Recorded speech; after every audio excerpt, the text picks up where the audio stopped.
మిత్రమా, కాలం ఎప్పుడూ ఒకేలా ఉండదు.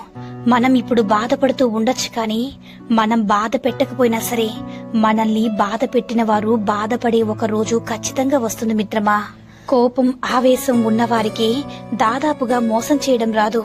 మోసం చేసే వాళ్ళకి కోపం ఆవేశం ఉండవు.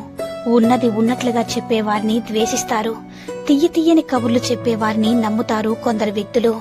మిత్రమా, ఒక కాకి నేను నల్లగా ఉన్నందువల్ల నన్నెవరూ పట్టించుకోవడం లేదని ఏడ్చిందట. రామచిలుక నేను అందంగా ఉన్నందువల్ల నన్నందరూ పట్టుకుని బంధిస్తున్నారని ఏడ్చిందట. ఇందులో మనం తెలుసుకోబోయేదేంటంటే, మనకి ఏది కలిగితే అదే ఆనందం అనుకోవాలి. చెప్పులు ఎంత ఖరీదైనవైనా గుడి బయటే వదిలేస్తాము. కొబ్బరికాయ ఖరీదైన కాకపోయినా దేవుడు పాదాల దగ్గర సమర్పిస్తాము. మనిషి వ్యక్తిత్వం కూడా అంతే. డబ్బు అందం ఎప్పటికీ కూడా శాశ్వతం కాదని గుర్తుంచుకో మిత్రమా.